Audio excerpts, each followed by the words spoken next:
Guiding Star Tours. Sponsored by Guiding Star Tours. They'll give me some credit. Good evening, everyone.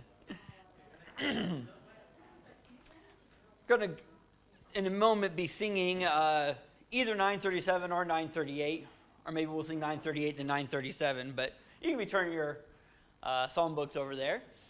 And while you're doing that, just want to highlight a few announcements real quick. We just emailed out the bulletin, so it's in your email if you haven't gotten it already, or you can pick up a physical copy of it. And just highlight a few things coming up, because May is going to be a pretty busy month.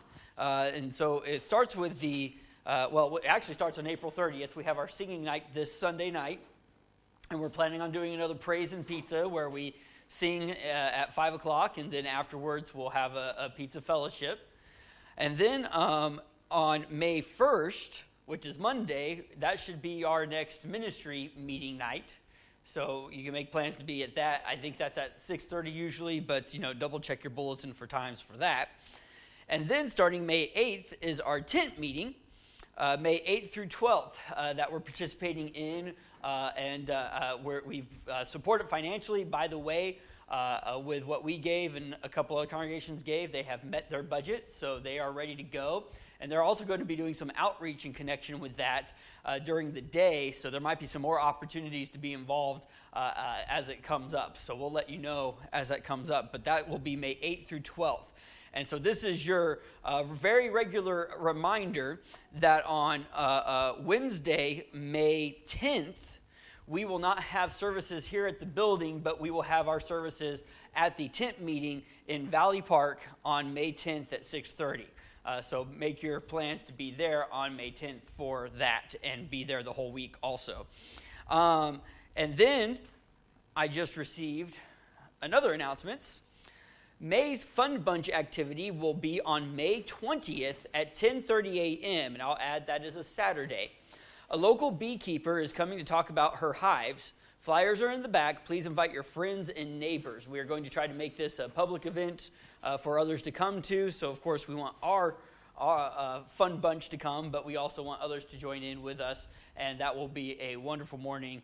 The beekeeper that's coming to talk, she's very knowledgeable. I was going to say she taught me what I know about beekeeping, but that's not a good recommendation right now. But she knows a lot more than I do, and that will be very fascinating to hear more about that. And so plan on being there on May 20th. So lots of stuff coming up to plan on, and just please plan on being involved in those things. But now it's time to worship God, and we're going to do that. We'll start with 937 and then do 938. You are beautiful beyond description, too marvelous for words, too wonderful for comprehension, like nothing ever seen or heard. Who can grasp your infinite wisdom? Who can fathom the depth of your love? You are beautiful beyond description, majesty enthroned above. And I stand in awe of you. I stand in awe of you. Holy God, to whom is due, I stand in awe of you. For thou, O Lord, art high above all the earth. Thou art exalted far above all gods. For thou, O Lord, art high above all the earth. Thou art exalted far above all gods. I exalt thee, I exalt thee. I exalt thee, O Lord. I exalt thee. I exalt thee. I exalt thee, O Lord. Let us pray. Our Father in heaven, we do exalt you. We do stand in awe of you. We want to praise your name right now and just lift you up and tell you how appreciative we are of everything you are and everything you've done for us. And we just know that you are the one and only God. And we just pray you will continue to show your blessings and love and your mercy and your kindness to us. And again, we just want to appreciate those things and thank you for them. We do continue to ask in prayer that you be with those who are sick and hurting and bless them extra right now so they can recover and get better. And we want to also pray that you will be with others who have needs that are maybe unspoken or unknown, and that you will give them the guidance and help and comfort they need to face what they're going through right now. And as always, we just pray for opportunities to reach out to these individuals who are hurting for whatever reason, physically or emotionally.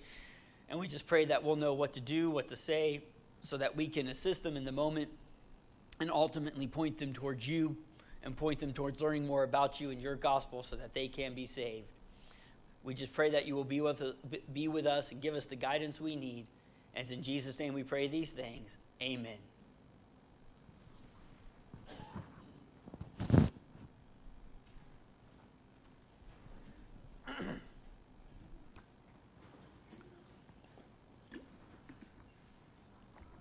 Hey, Andrew, will you get me the clicker? No. You don't know when I'm going to do the changes. I can signal you. Or I can control it myself. I know you've never seen this, 2 men fighting over a remote control. I won. For now, yeah. So, all right. So, just the outlook on this class, let's see, this quarter is April, May, June. There is probably very little likelihood we will get to all the things I saw, but that's okay, because other stories will come out as I go. One thing that we were told by Dave Phillips, who was kind of our stateside coordinator for getting over there to Israel, he said, what's going to happen is you're going to now be reading your Bible, and you're going to read something, and you're going to go, oh, I was there. And then you're going to remember what you saw. And then what I've done, too, because I know I'm forgetful, is as I took pictures on my handy-dandy phone, I labeled them. And so even now, I was looking at this picture, and I'm like, now, why did I take that picture? Now, I mean, I love a good sign that tells me do not enter. Because I don't know about you, but I have that personality that if you say, don't touch that or do not enter, that's the only thing I want to do is touch that or enter there. So that's one reason why I took that picture. But then I was like, there was another reason. And I did find that reason. So this is from the city of Magdala, which we're going to talk about a little bit more here in just a moment, because it's an interesting city in connection with the Bible. And that will come out again here in a moment. But this picture from the city of Magdala, and that is a picture of a wall. Now notice it's not too high at this point in time. And again, we are near the city of Tiberias. We can see Tiberias from Magdala, and that is the major Roman city in the first century where Rome was large and in charge from. Magdala was another Hebrew city outside of Tiberias, and this was a place where some of the Jews in the revolt in the late first century, kind of in that region, made their last stand. Now, the battle that happens there, and it starts with a T, and I did not practice pronouncing it, but the battle that happens there, basically they built a wall somewhere, and we don't know exactly where that wall is. This is probably the wall. They built a wall somewhere, and the Romans said, oh, you built a wall? And they invaded. Because walls invite invasion. I know there could be some debate over that, but it's pretty much true in history, if you want to go with that. So walls invite invasion. They built a wall to hide behind, and the Romans came and they knocked it down. They gathered everybody up, and they said, we're going to put you all on trial. And guess what? All the Jewish rebels were found guilty. I know, shocking. But one of the Jewish rebels in the region at that time who escaped trial was Josephus. And so he tells us about the battle, and we think this is what he's telling us about. You got to remember that the political backdrop of Jesus' ministry is actually one of upheaval. There are some Jews, the liberal, worldly Jews, that are trying to get along in the Roman Empire, but there's also very much a lot of independent thinking Jews that want to gain independence from the empire, and that results in, by the time you roll around to the 60s of that first century, there's open revolt that the Romans are trying to put down in that region. And again, so when you're walking through, you're seeing all this history, literally like at Bet Shean, if you go back to a couple weeks ago, stacked on top of each other. And this is one of the histories stacked on top, is here in Magdala. Now, the site of Magdala, it's just fascinating all around. Basically, the site of Magdala, for a long time, they thought they found a little fishing village there. And Magdala was actually well known in the region for their fish, that they would bring it up on the shore and immediately salt it and kind of make it a preserved fish, and then that's what would be eaten, was this preserved salted fish I've heard people compare it to like a sardine or something like that.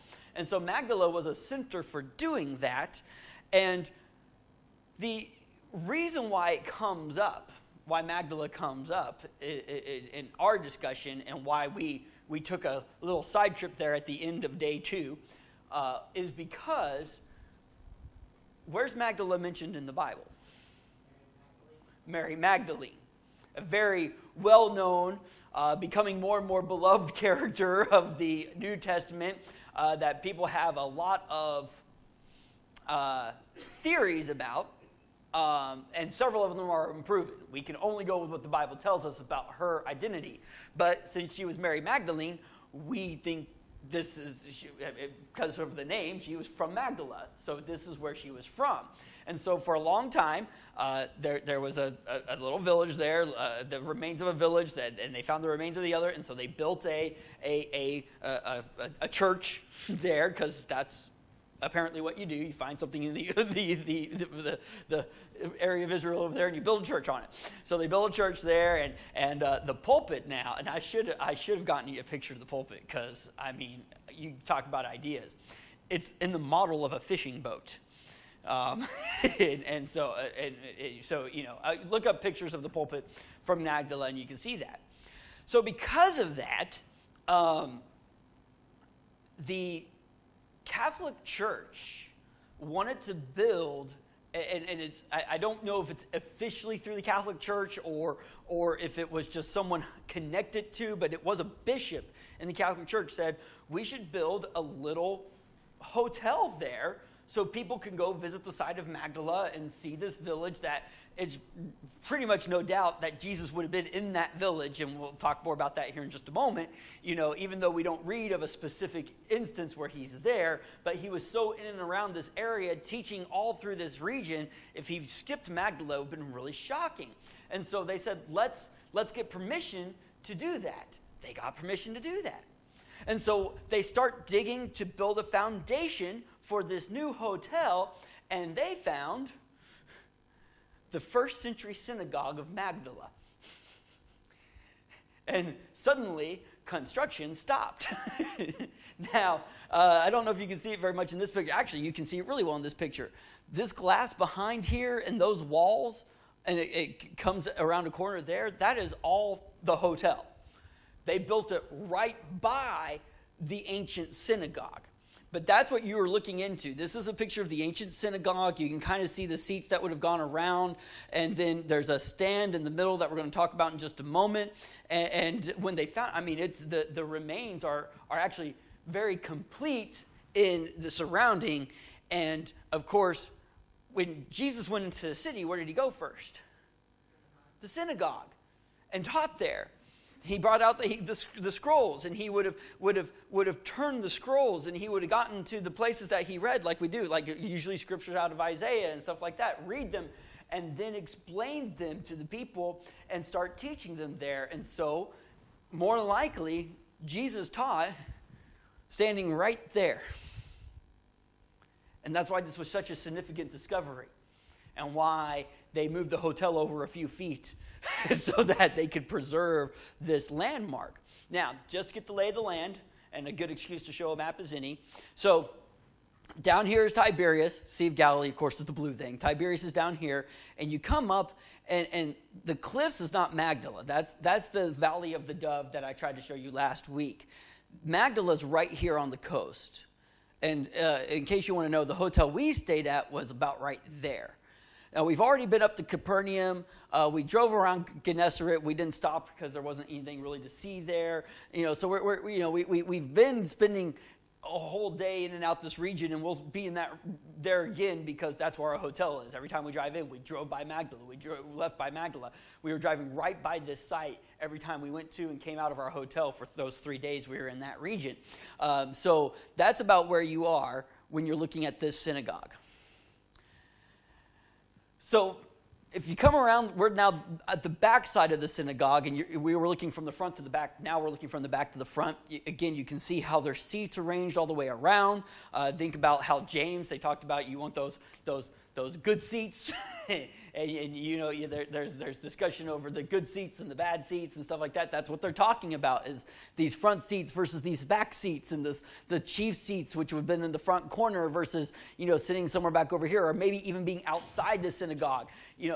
This was the center of their religious community there in Magdala that they would have been becoming more and more familiar with.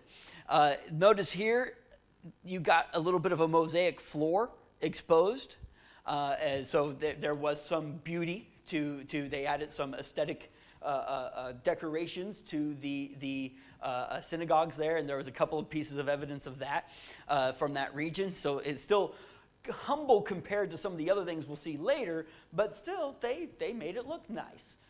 So not so maybe unfamiliar from us today. Over here you see that floor a little bit better. And over here, you see this rock. This rock's been in every picture.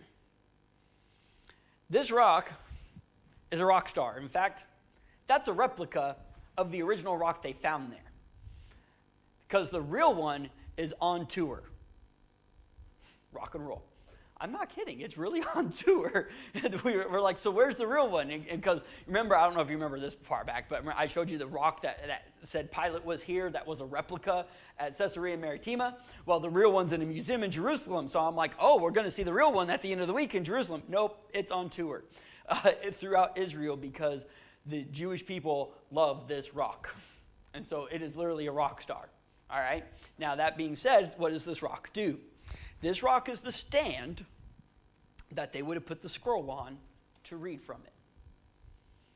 And so the actual rock, this is a replica, again, is probably a rock that Jesus set a scroll on to read and then teach.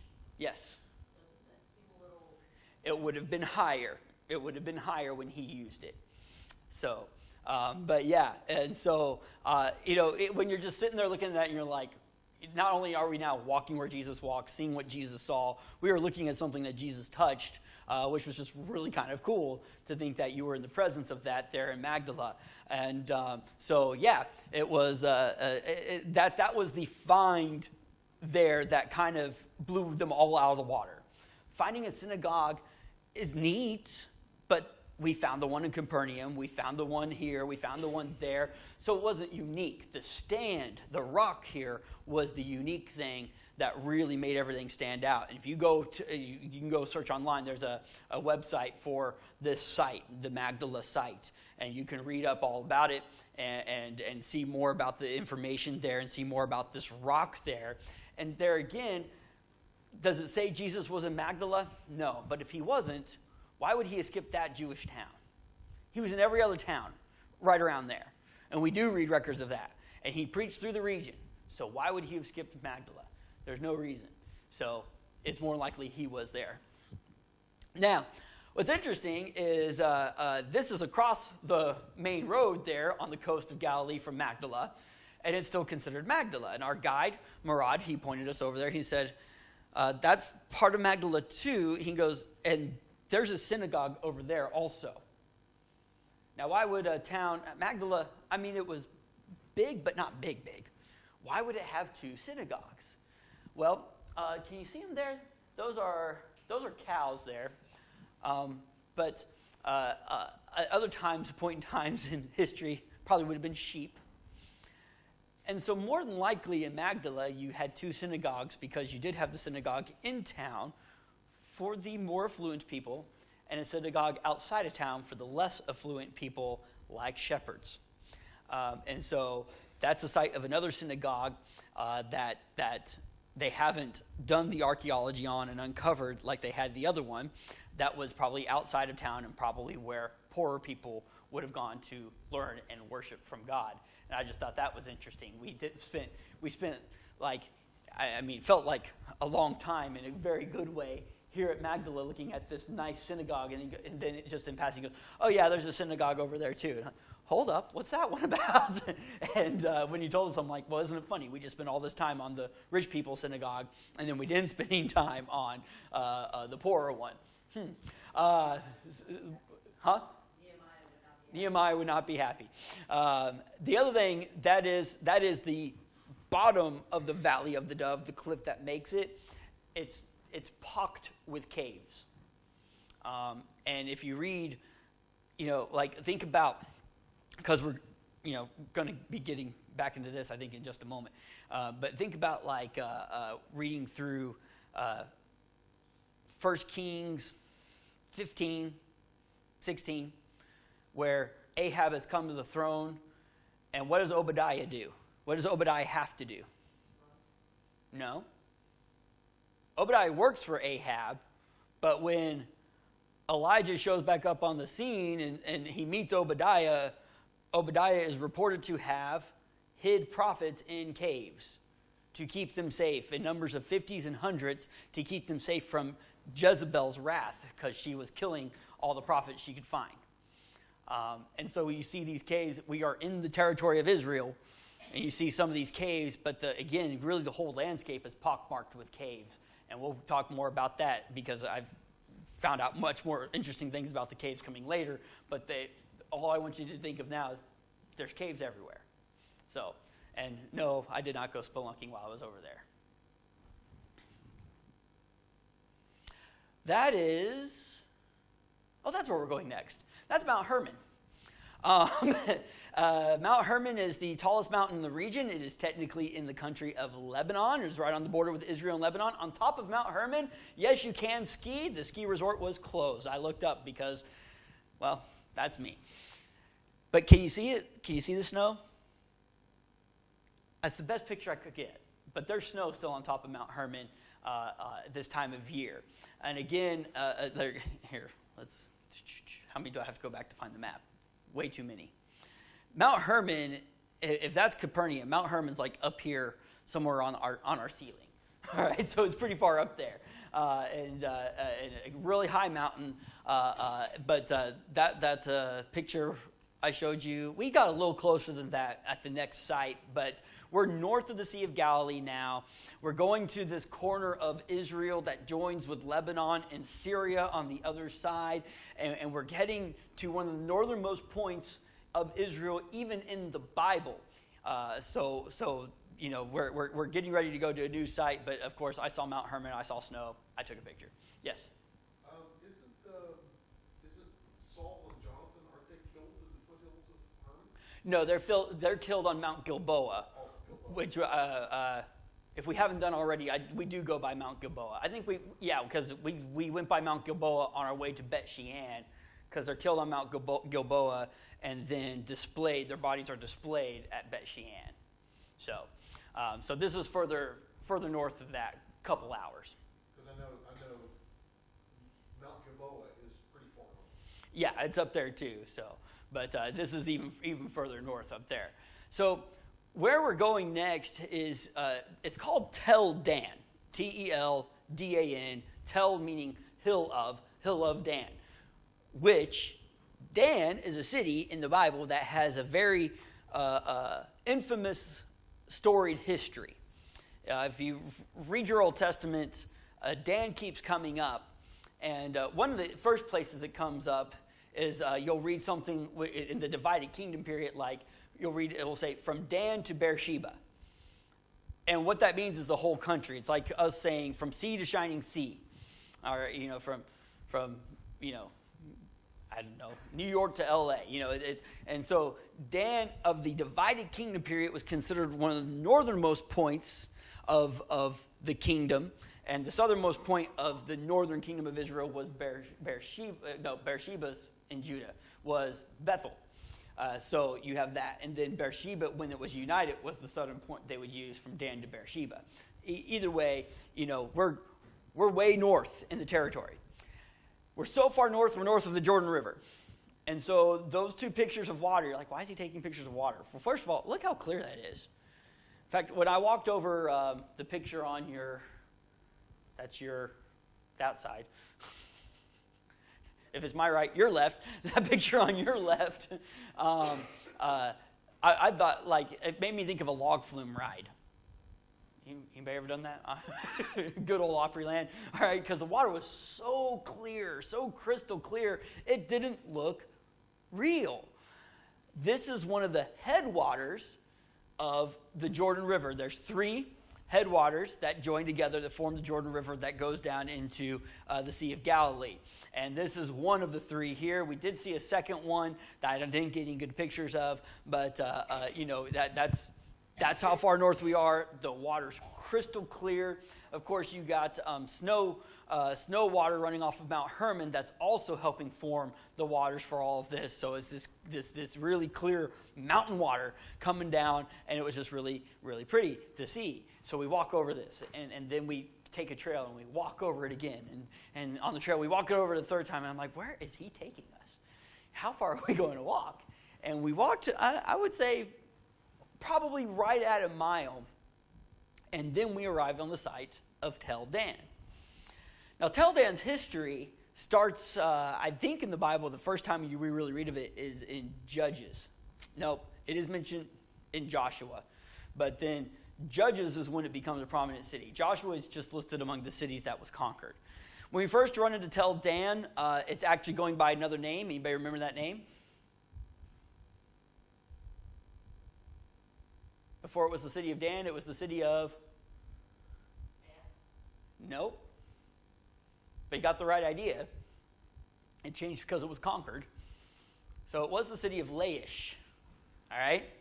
And the story in Judges, which is found in Judges 16, 17, 18, is that whole story of Micah making an idol for himself, and then the Danites coming by because they don't want to. The Danites are supposed to settle down on the Philistine coast.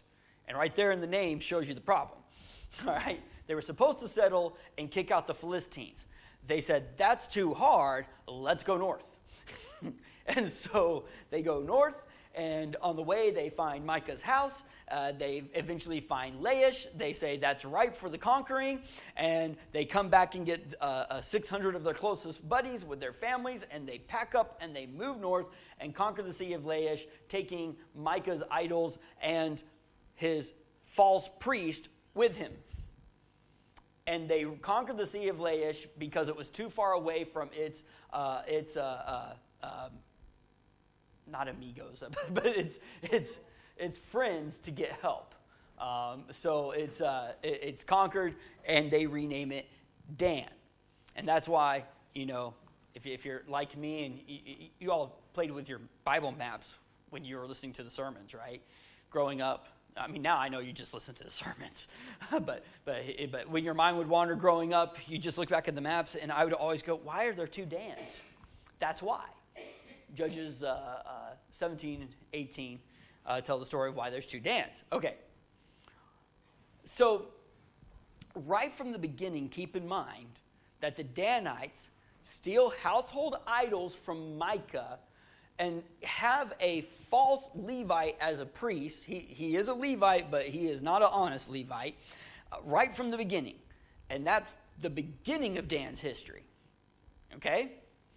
This wall probably is after that period, but it's when you walk the site, you start walking along this wall, and then you're going to walk further and further back into the city. This was a pretty sprawled out city for that region. Most cities were very compact for safety. This one was spread out.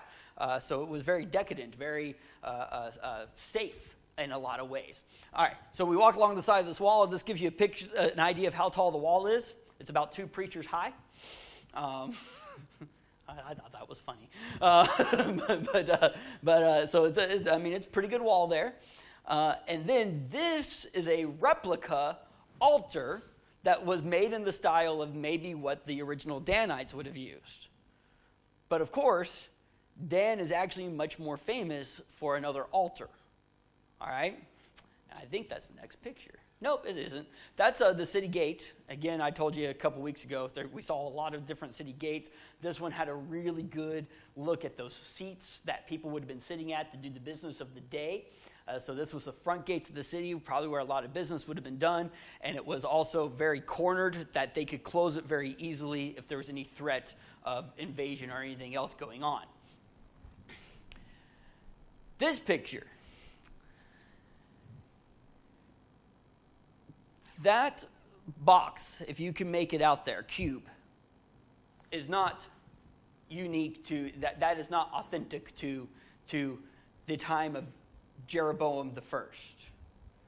But if you remember the story of Jeroboam the first, of course, Jeroboam was the first king of what? No.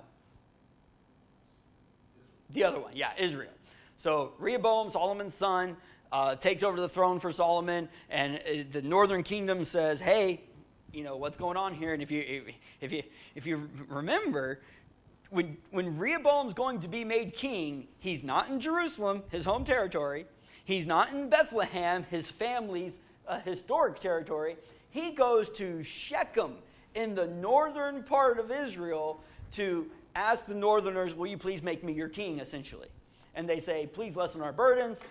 His father's advisors say, "Listen to him." He says, "What do you guys know?" Then he goes to his younger advisors, the guys he grew up with, and they say, "Make it harder on them."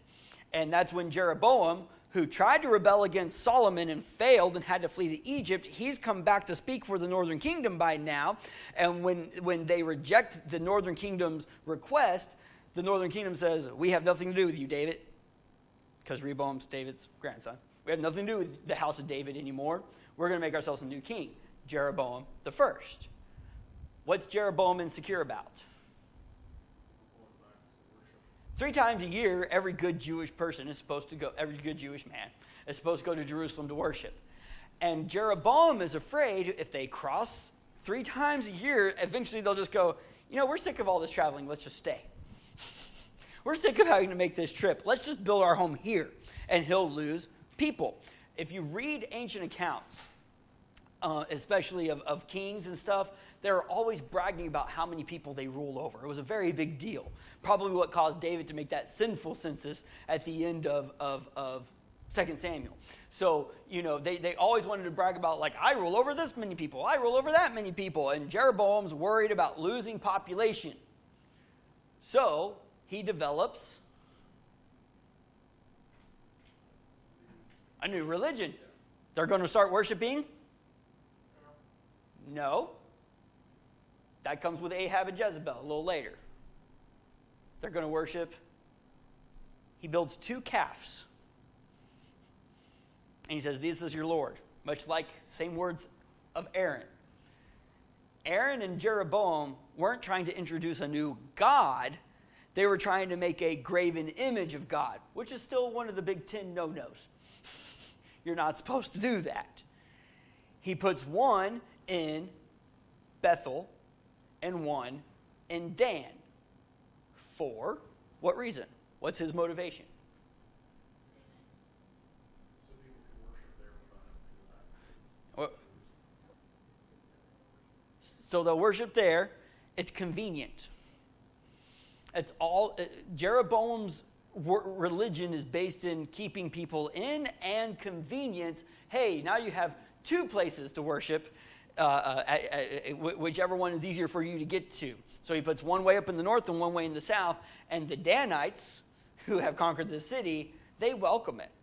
Oh, sure, we'd love the tourism. They are very happy to welcome this. And so you're looking at the altar that Jeroboam the first built at Dan. Now again, the metal is added to give you the dimensions of how big this altar is. But those are people over there.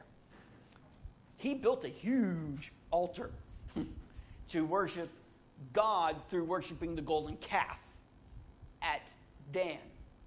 He also makes priests from every tribe, which is against the law, and does several other things to innovate religion and make it a religion of convenience. But we were just standing on that site, and of course, it's one of those like, it's amazing, but then you're like, this is a sign of rebellion.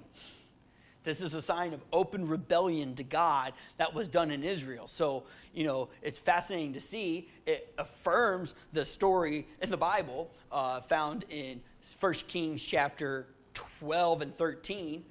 So, it affirms all the stories and everything like that. So that's really great. But then you're like, this is just a big, huge sign of open rebellion to God. And, just standing there was kind of fascinating of its own. There's a little bit closer picture of the altar. So I showed you the do not enter sign from Magdala. I went down and I turned around and got my dad. He's like, take my picture here. And then I saw the sign. I promise you, I did not see the sign until after I was already standing where I wasn't supposed to be standing. And I moved on very quickly. Then my dad was like, well, I want my picture by it too. I'm like, there's a sign. He goes, well, you took a picture. Well, hurry up. Anyways, so, it's not quite 2 preachers tall, but it is a preacher and a half tall. It's a very large altar. And again, this was, a good quarter of the mile from the front gate of the city, again, showing the sprawl. It backs up into you're not standing on a cliff. I don't want you to get the mindset that like you look down and you're going to fall 40 feet, but you're definitely on a pretty steep hillside in that picture. And in that picture, you're at the kind of northern point of the city, and to your left, that's Lebanon, and to your right, that's Syria. And to emphasize the point, that's a wall. See that white line in that circle? It goes right through here. That's a wall between Israel and Lebanon. That's dividing the two. And the wall used to be, you see there's a town right behind it? The wall used to go right through the middle of the city. And the locals said, hey, we don't like this. And they kind of, the way the guide explained it to us is they kind of said, we don't care which side you put us on. We just all want to be on the same side because we want to stay with our family. And so the governments agreed, and they moved the wall a little further south. And that way they could keep that city together. That's on Lebanon's side. Politically, currently, things with Lebanon aren't necessarily happy, but the impression in Israel is that's not Lebanon. That is a proxy group working for another government in the region. They do not see that as Lebanon threatening them. They see it as another country completely threatening them. Syria right now has so many problems internally. It isn't causing as many problems for Israel currently. And the relationships with Jordan, which is further south on their border, is very good right now.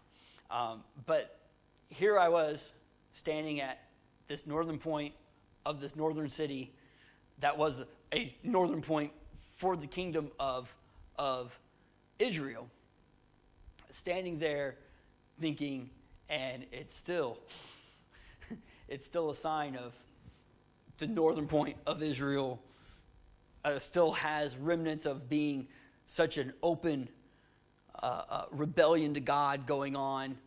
That was, from 900 BC, and, there's still signs of things not going exactly God's way modernly too, when you're standing there looking at all these different things and seeing all these different items. There was other stuff. It really has no connections to the Bible, but we just saw other stuff, and it started letting you know that there's what they're showing you in Israel, and it's fascinating and it's faith affirming, and you're learning a lot. And then it's like, but this is still a country that has a very tumultuous history that is still dealing with that currently. And of course, there's always that reminder, especially as the week wore on, that really what all these people need that are fighting over all these things is God. Now, go with me to Genesis chapter 14. If I already mentioned this, I only somewhat apologize. But what I'm mentioning right now is I was asked by someone when I got back, did you see any evidence of Abraham? Okay. So the truth is that with all the archaeological studies they've done and all the stuff they've tried to find and stuff, they can only firmly point to David. We find a lot of evidence of David, a lot of evidence of things that David did and after him, Jeroboam and stuff like that. When you get much before David, it is much harder to pinpoint things accurately and find things that are straight up saying, like, Moses was here, like we got Pilate was here, or here's where Abraham was. And so, and it's not that they won't find that. Archaeology is only a study that's just not even 200 years old. So they may yet find that stuff like they keep doing. They did. Hittites predate David, and they found evidence of a Hittite kingdom that predates David. So, I mean, they might yet find this stuff. They just haven't yet. They have found so much stuff, there's no reason to doubt anything we find in the Bible. But why am I taking you to Genesis 14? Well, Genesis 14, and we don't have time to read the whole account, but it's where these 9 different city-states, kingdoms, fight one another. And the oppressing city-states from the Mesopotamian region come down to the Dead Sea region, to Sodom and Gomorrah, and take Sodom and Gomorrah and its allies all captive. And included in the captivity is Lot. And that's why we have this story in here. It's not really to tell us about those 9 cities and make us memorize the names of those kings, even though you might find some names for future grandkids in there that are beautiful, Bera or something like that. So you can read those names later. But when Abraham basically gathers up his own private army, about verse... That's too far. 13? 14. Now, when Abram heard that his brother was taken captive, he armed his 318 trained servants who were born in his house and went in pursuit as far as Dan. He divided his forces against them by night, and he and his servants attacked them and pursued them as far as Hobah, which is north of Damascus. The main road that comes through Tel Dan takes off from here and goes to Damascus, and there is a big, huge gate at the site of Tel Dan. A big, huge gate that anybody coming into this region would have traveled through, because this is where the roads joined and how you entered into Palestine.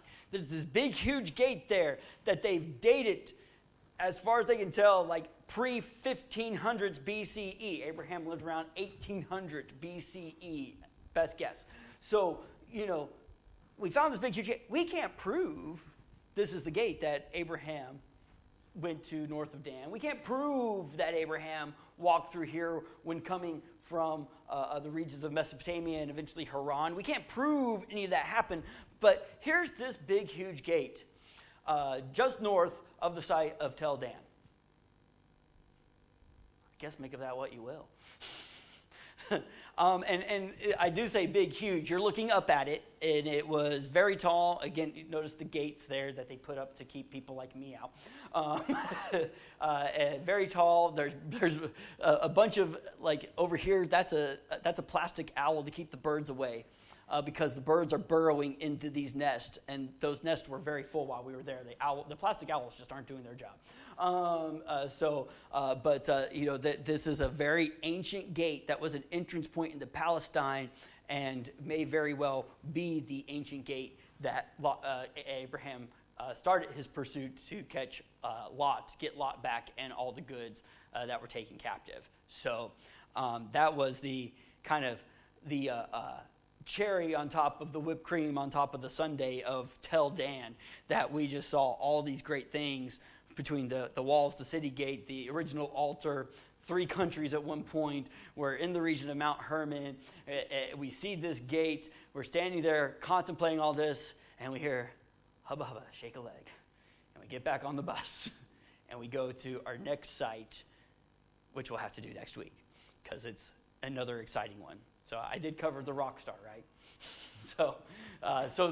We are on day 3, and I still have a lot to cover. And next week, I promise you, if you weren't excited by this, I will be showing you a site next week that is very exciting. But hopefully you're excited by this, because I am, and hopefully this is enriching to study the Bible alongside some of these sites that I was able to see. But for now, let's close our time in prayer. Father in heaven, we thank you for the many things you've given us. We thank you for all these wonderful fields of study we can use to study your word and learn more about you. And we know that they are helpful and they're useful and they are faith affirming to some. And we just are grateful for all of that. But at the end of the day, we're more grateful for your word. And we're grateful that we have your message preserved in it that leads us to salvation. And while seeing the stories and proving the stories is one thing, we know applying Scripture to our lives and living according to your will is much more important. And we just pray that we will continue to attempt to do that as we continue to study your word. So be with us and give us the guidance we need, so we are doing what you would have us to do, so we can be pleasing to you in this life and be with you forever in the next. We again want to pray that you be with those who are sick and hurting, those who have needs of comfort right now. Watch over them and keep them safe. And we pray that if there's anything we can do to fulfill their needs, that we will find out how, and we will be able to do that. We want to take time and pray for the upcoming events. We pray that they'll be successful in spreading your word, and that we can find willing people to learn about the gospel so that we can grow your kingdom here in this community. And so we just pray for your guidance for the Pine Grove Church, that we will be what you would have us be again, so we can see the growth that we know is available to us. So just, again, watch over us, help us in all that we do.